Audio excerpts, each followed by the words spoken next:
So It is. if that makes you icky, maybe you're more normal than we are. well, or the more normal, or maybe this film ain't for you. But they don't like dwell on it, and I was able to get past it. But still, the moment I realized, wait, it's her infant child's brain, and I just saw her inserting a 12-inch eggplant into her hoo-ha,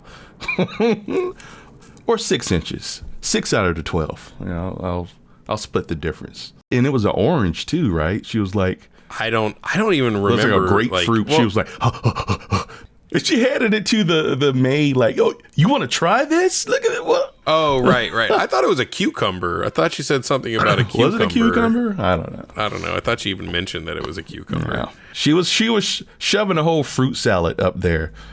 What she discovered, it was like, yeah, baby. It's like an infant discovering cookies. Like, okay, I want another and another and another. She had a voracious appetite. Instantaneous pleasure is what she said. Or I can make myself happy anytime I want to. You know what I mean? Like, that was one of the lines she said, which I thought was kind of funny. And I liked how her speech patterns was, I won't even say toddler-like, but it was a brain not quite understanding or grasping how to put things together. Understand, me never lived outside God's house. What? So Bella's so much to discover.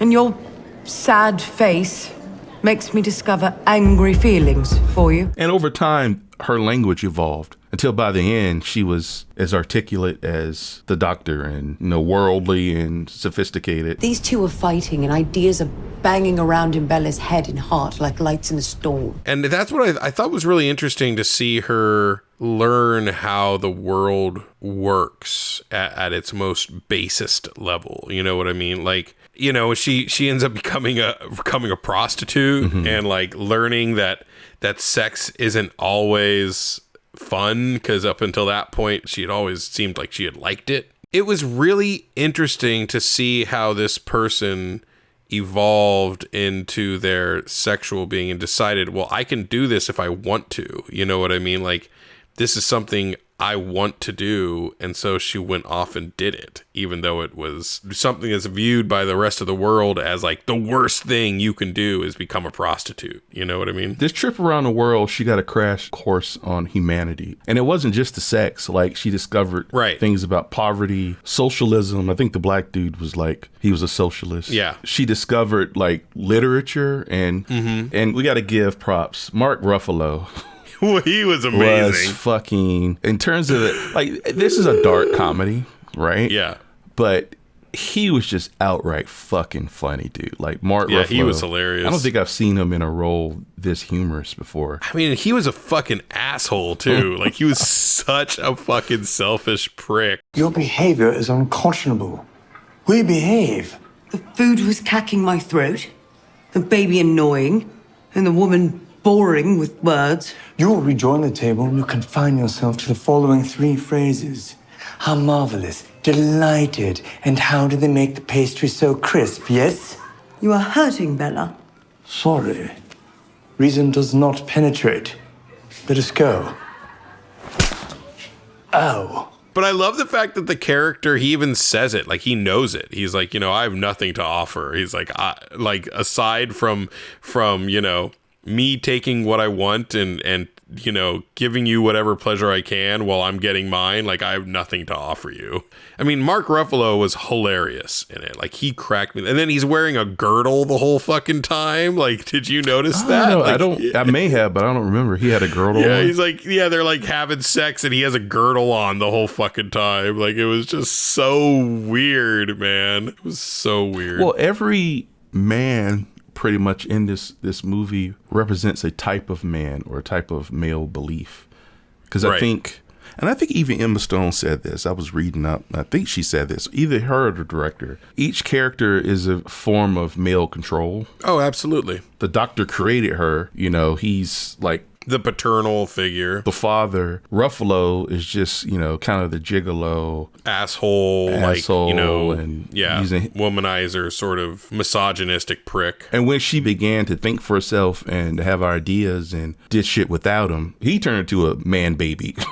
Like, he was like literally like throwing tantrums, man. Like, exactly. He's basically making her, like, infantilizing her, taking advantage of the fact that she's so green and naive. And naive about the world. She's super naive, but extremely horny. And he's like, oh, that's perfect. You know what I mean? And then later on, once that naivety starts to dissipate and she starts to learn more about the world, he can't handle it because now she's doing, she has her own thoughts. She has her own interest aside from just fucking all the time. And he cannot handle it and just starts having, total little fucking temper tantrums. Bella! He's defined by the women he controls. Exactly. And I think that's what it is. And when she outgrew him, there's really no need for him anymore. And then she fucking takes all his money and like gives it to these two guys who are going to give it to the poor. Give it to the poor people. Right. Yeah, sure they are. At the bare minimum, and I'm not saying this because there's a lot of reasons to watch this film, but Mark Ruffalo kills it as this douchebag gigolo.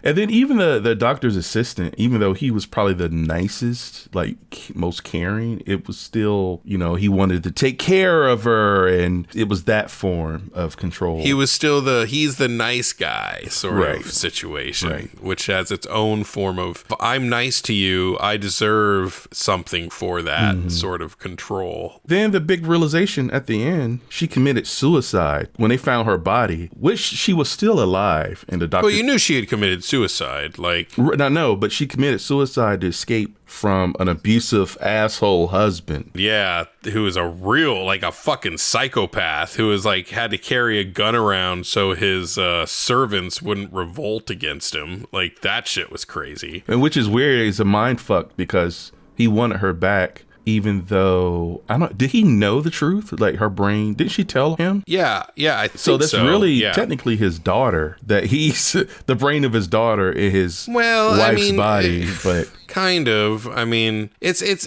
look.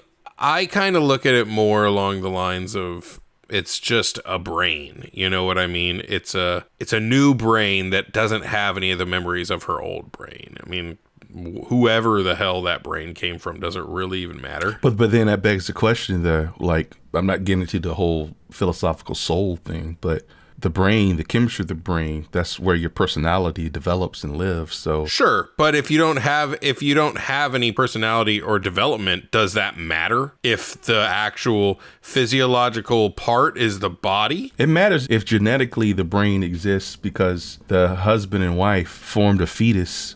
And that's part, it's there. I don't know, whatever. The point is, he's a dickhead. Well, we're discussing stuff that has nothing to do with like reality. You know what I mean? Like real scientific situations. Right, I know, but it's still fun to kind of, at least for me, to kind of like sometimes unpack, especially in this film, because it's so bizarre. No, I totally get that. I just I guess I just don't think it matters too much because the child has no personality. 95% of the biological matter encompassed within this meat casing is his wife. It just happens to have a new brain, and that's kind of how I look at it. And it's kind of amusing and fun that, she's back with a different brain and much more adept and able to deal with him. Like, she's not going to take his abuse. Absolutely. She's had all these different experiences. It's like a reboot. You know what I mean? Well, it's really interesting at the beginning of the movie when you find out that she killed herself, and the way the doctor brought her back by using her daughter's brain, the assistant was like, dude, is this even ethical? Like, you brought her back. You could have just brought her back to life with her real brain. And he was like, yeah, I could have, but this woman committed suicide. Like, how could I bring her back into a situation where she thought was so bad that she was willing to kill herself in order to escape it?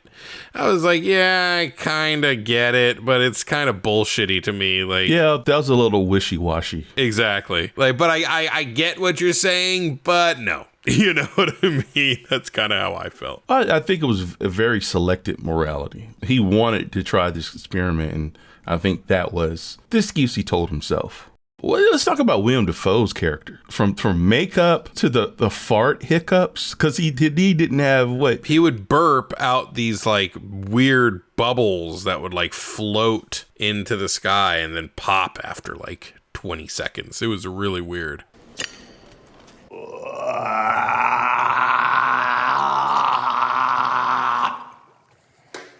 One time they made a fart noise, I think.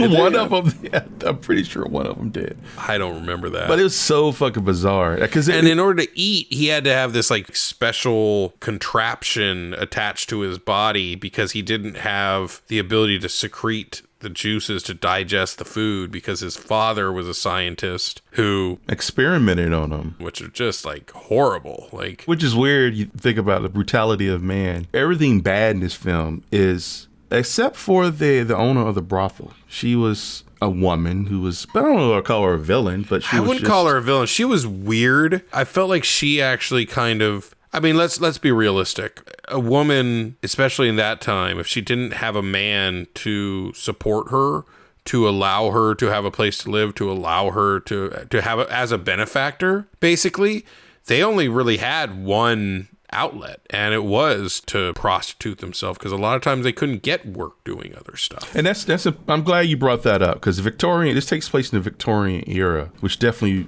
is a major character in this movie. And so I didn't take her to be a villain. I took her as someone who saw this beautiful girl who had no money, and she offered her a way to make money. What was with the biting though? Was that like I think she was just a kind of a freak. You know what I mean? Like.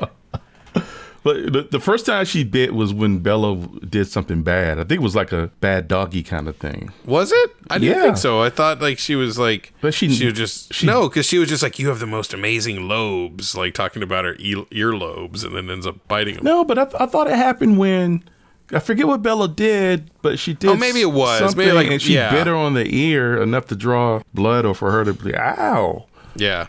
And then it just happened like one more time down the road. Maybe it was just a fetish of hers. So, yeah, I'm not saying she was a villain, but she was the closest to, an antagonist that wasn't male. But most of them were male. Right. But yeah, Willem Dafoe's character was just fascinating, dude. Yeah, and he was. His father basically tortured and abused him. And now, in the name of science.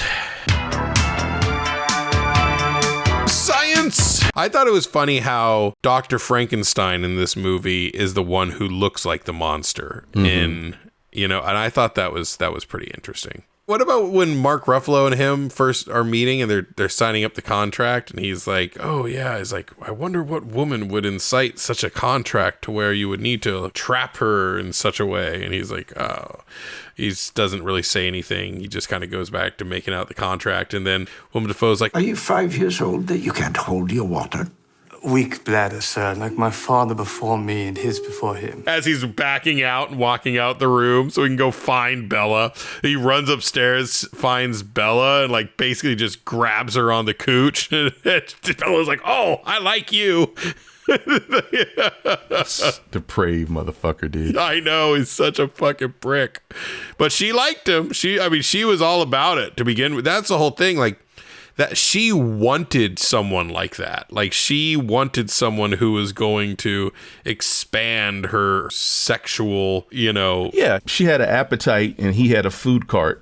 Exactly. Like, hey, exactly. I got all kind of delicacies. He showed up at the perfect time, and he was exciting and fun. And I thought it was interesting. It really kind of showed how some girls, when they're young, like they like that bad guy. And as they get older, they might progress away from someone like that, but might still end up going into even a worse situation. Well, and it's also, I think she even said at one point, he was really her first, so he was amazing. Yeah, right. But it turned out he was just adequate.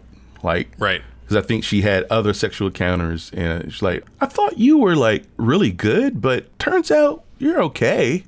Or, I'm paraphrasing horribly, but that was the conceit, right? Like, you know what I thought was interesting later on when she's like full blown hooker, like she's just a prostitute. She's like all the time at this point, and she is like figuring out ways to like make it even more fun for the guys. She's like, tell me something personal about yourself, and then I'll tell you a joke. and then we'll go ahead and do it. And so she tells a joke, he starts cracking up, and next thing you know, they're like actually having good sex after that. I just thought it was like an interesting sort of banter to where she figured out how to very quickly make a connection with someone, with this one particular, client, and instantaneously was able to make that connection through just a little bit of back and forth. She knew exactly how to make this connection. It's funny because I feel like younger people have this sort of innate ability at times to like understand situations a little bit more intricately than an old fogey who's just going through the motions. You know what I mean? Where there's less life baggage. You know what I mean? You don't have... Exactly. Like it's new to them. So you're able to, instead of just be like, oh, this is what is supposed to happen in this situation, like look at it as, why are we doing these particular things to have this outcome, regardless of what that situation is. She also, from the beginning, had a voracious appetite to learn and grow. And I think in that part of the story, I think it was partly she wanted to do a good job. They're paying for a service, but also for her to be engaged, she needed some kind of connection. Exactly. And by being a hooker in a brothel, it actually increased her education.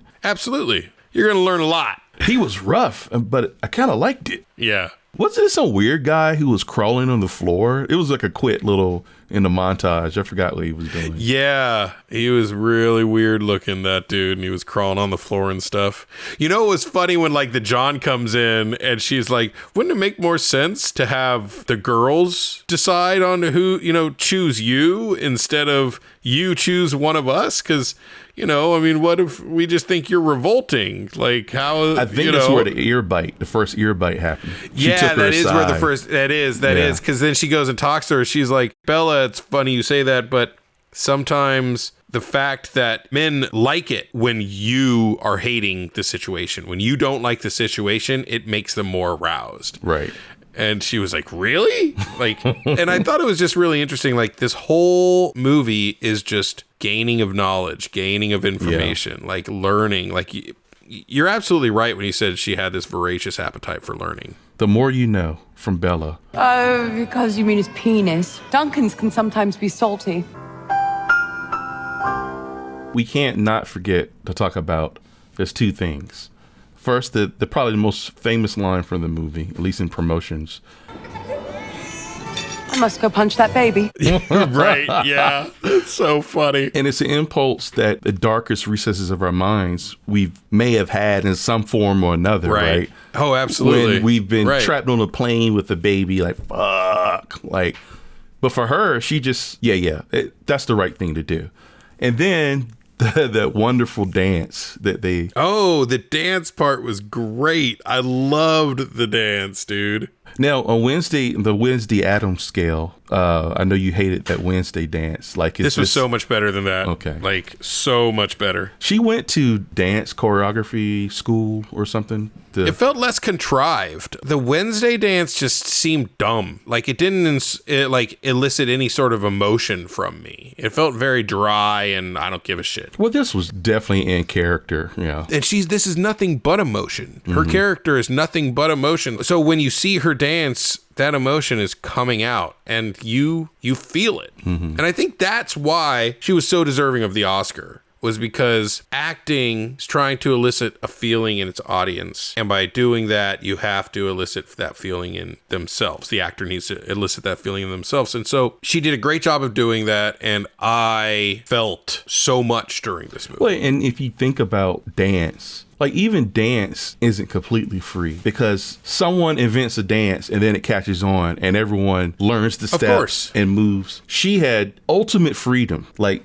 I'm going to flail my leg here. I'm going to move my arm this way. Who gives a shit who's looking at me, right? She was the freest person in this movie. It was liberating. And no matter how dark, quote unquote dark, but for her, it was never dark. It was just a new learning experience. Absolutely. Like they were, they didn't have any money. They couldn't buy, didn't she?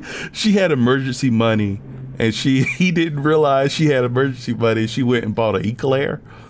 No, dude. She went and whored herself the first time eclair, right. before ended up, and then afterwards is like, oh, I have money, and he's like, what the fuck, you have money? And then instead of grabbing that money, you went and whored yourself out. Like, what the fuck? The power shift was delightful between those two, dude. I was so happy to see him just fucking lose his shit. Like, I was so happy. He was so smug and such a fucking just chauvinistic asshole. And by the end, she's broken him into a million pieces without and not even trying. Yeah, she's broken him just by learning and being more independent and having thoughts of her own. That's enough to break him. So I guess no woman before was able to resist his wiles. And he says that, and he like asks her to marry him. So I mean, you can see that out of desperation to control her. Exactly, because he'd never been with someone who he lost control of. He just, I assume, he just always got tired of them and didn't want to ever see him again. You know what I mean? And remind me, there was a carriage freak out. Like she freaked out. She was throwing like a tantrum. Like a kid that doesn't want to leave Disneyland. Do you remember that moment? At the beginning? Yeah. What was it? She wanted to get like a hot dog or get like some ice cream. They had ice cream and she freaked out, right? Didn't they sedate her or? They chloroformed her ass. Which is something we probably wish we could do as parents. On a few occasions. Well, chloroform was just a thing that was like what they used to put people under to do surgery back then. Those days they brushed your teeth with cocaine, so there was nothing like unusual about that. Oh, what about at the end when she's marrying the Yusuf character and the doctor shows up? She's like, "You're up out of bed." He was like, "Yes, I've taken a lot of heroin and ephedrins to keep myself up, and cocaine." Because I'm partial to it. Because I'm partial to cocaine. I was fucking dying. Can we just say, of the national treasures, Willem Dafoe, he's at the top of, what a magnificent career this guy's had, dude. And still putting out, he's got to be like in the 70s, right? Probably. I don't know. You talk about value added, and that's something we've said, but he's like even beyond that, dude. Like 68. Wow, just 68. How many films has this guy been in, man? Like 147 titles in his IMDb credit. Really? That's what it says. Wow, dude. What a prolific career. And we can't forget to mention the comeuppance for her asshole husband. Oh, God. So good. Perfect ending. He pulls a gun on her because he wants to... like, give her, like, a female circumcision, basically. Yeah, right. Yeah.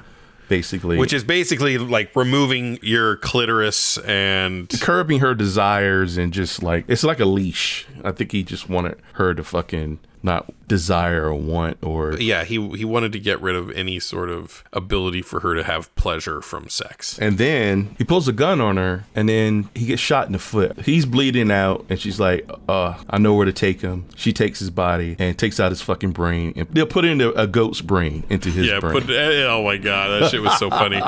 And she's like at the end just chilling with Mai Tais or whatever, and she's reached the apex. She'll probably continue to grow. She's becoming the doctor now. I think she's like trying to go to become a doctor now. Exactly. Like she has gotten to the point where she understands society, she understands herself, she's found who she is, she's found that she wants to do more.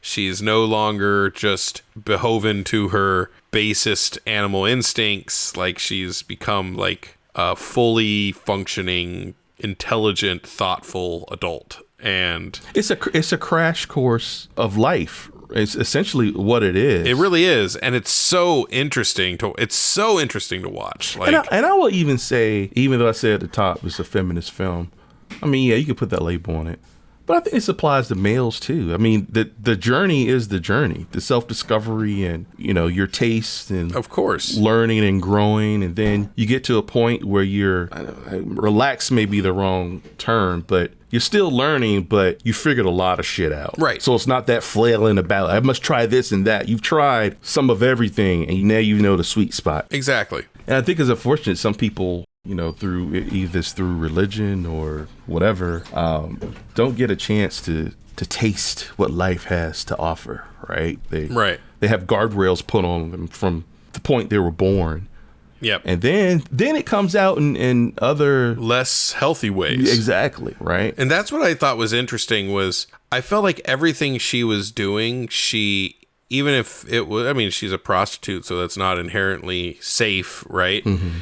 But she did it in probably one of the safer ways you could do it in an established brothel where you have a madam and it's, there wasn't much brutality going on there, like as could have been. I mean, it was just kind of healthily learning about her own sexuality, and once she had exasperated, like gotten to the point where she didn't need to be nothing but a sexual being, like she was able to learn about other things. And I just thought it was interesting to see, like, when you're in puberty and all you're thinking about is sex. And then once you get out of puberty, you calm down a little bit and you're able to start thinking about the world around you. And then you slowly progress from there. Didn't she have a throwaway line? Like, this is after she came back, the doctor's dying. And she's walking with the guy she's going to eventually marry, the doctor's assistant. Right. It's like, yes, and I should probably get tested for syphilis. Didn't she say that? Oh, no. She's like... Wedderburn became much weepy and sweary when he discovered my whoring. I find myself merely jealous of the men's time with you, rather than any moral aspersion against you. It is your body, Bella Baxter. Yours to give freely. I generally charged 30 francs. Well, that seems low. There's like a pause, and then he's like, have you been tested for STDs? Like, she's like, no. He's like, yeah, we should probably do that. Oh, there. Yeah, that's the line. Oh, boy. And she was so matter of fact. And the reason she could be so matter of fact, and it wasn't even analytical. She didn't have any baggage behind she didn't have any religious baggage or societal norms or conformity baggage. Exactly. She was just able to experience her sexuality in a completely free way that no one on this planet who lives in any kind of society is able to, without shame, without, fear, without judgment, to the point where you don't even realize why anyone would judge you. So it doesn't matter. You know what I mean? Once you leave childhood, the magic is gone. Yep. Right. The magic leaves, the world seeps in, like water in a muddy footprint. And then you got to figure out a way through it without screaming, which is, she had that moment like, oh my God, how can I have a fine meal where they're literally naked, writhing in pain. Yeah, peasants dead babies down at the bottom of this, was it a hotel or I forget where they were at? This opulent hotel, and at the very bottom was the diseased and poor and dying. I do find it interesting though that a guy wrote this screenplay. I think I would feel, if I was directing this, I would feel more comfortable if we had a woman do it. But again, is that right? Is that right to think that way? Could she deliver the best adaptation of this book? Who wrote the book, a man or a woman? He's a guy. But also, so with Emma Stone involved so heavily, and I feel like she's smart enough that she probably had some kind of input on the screenplay. Look, I think you should. I think thinking of it that direction is probably not a great way to go about it. I think you want to go about it from, this is the material. Who do we think will make this the best screenplay possible, regardless of whether it's a man or a woman? But don't you think life experience brings potential nuance that a man, no matter how good he is, the lived life experience of a woman is supposed to, because this is so deep into, and as even, like I said, you can relate to this man or woman, but it's highly focused on a woman's experience as she goes through life. I mean, yeah, sure. I would say yes. I would say yes to that. I would worry that there would be money on the table we're leaving if we don't have at least a woman co-write this or whatever for perspective. So I believe you have a point there, but I think I'm always going to default to who do we think is going to give us the best script. Right. And if we think that we need that female perspective to do that, then yeah, go for it. But if we think this guy over here is going to make a much better script, then I'd rather have him do it. Well, the film success kind of proves the point, I guess. Yeah. You know what a merkin is, right? What's a merkin? It's like a toupee for your twat. It's a twat toupee. What? Yeah. Was that in this movie? A merkin? Oh yeah, when she does full frontal like that. No way, that's her real bush, dude. That shit was like fucking 70s porno style. You mean movie magic? Like the fake schlongs. Okay. I was like, dude, that was like. Was there any schlongs in this movie? I don't. Yeah. Okay. Yeah. There was some flapping schlongs. Not Mark Ruffalo's. We didn't get to see Mark's dick. We didn't get to see that Ruffalo cock. And then we got a couple of dead guys, like cadaver dicks. Oh, and she grabbed it like a fucking Atari joystick. Want to make sure the ratio was like, it wasn't just her on full display. Oh, the ratio was way fucking off. Okay. Like, let's just say we definitely should have seen some Ruffalo cock in this. Yeah. Like, that's he had a non-cock clause in his. Even if it was fake, like give him one of those fake ones. Make him look like he's fucking, You know what? And as a laugh, like give him a big giant green one. Big giant green one. Normal Mark Ruffalo with a big giant Hulk dick and balls. That's funny. That would be funny. Or give him like really big balls and a really teeny penis. Like that would be funny too.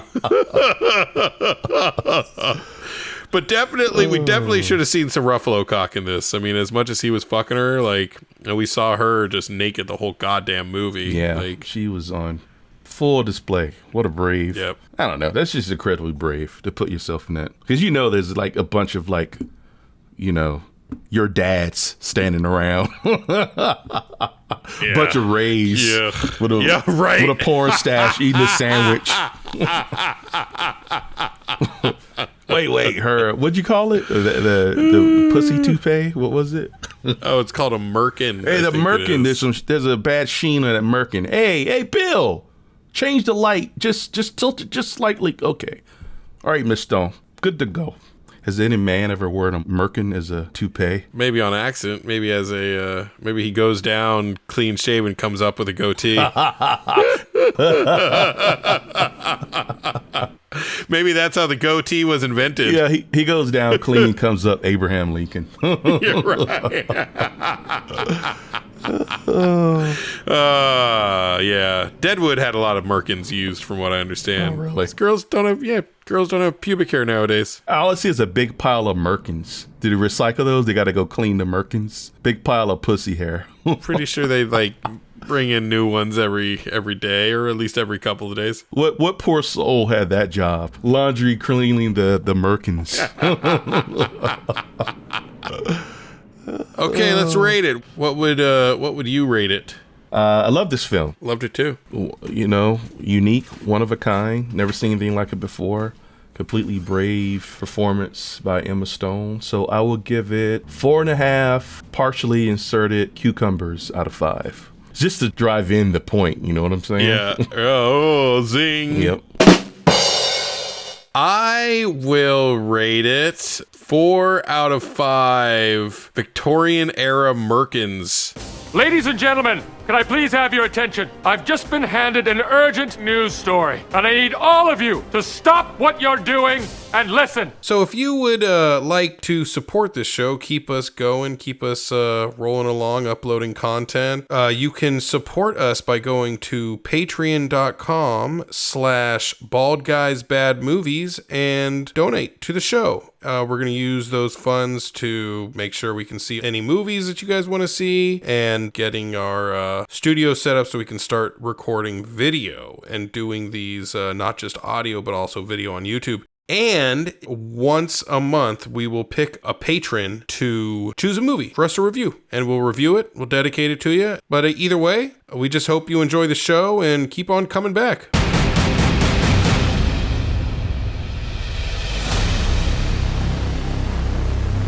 Bella. What? Why I keep it in my mouth if it is revolting? I have said that before to Gerald. If you catch my drift. You are wicked. Oh, because you mean his penis. Duncan's can sometimes be salty. Good God, Bella. I must go punch that baby.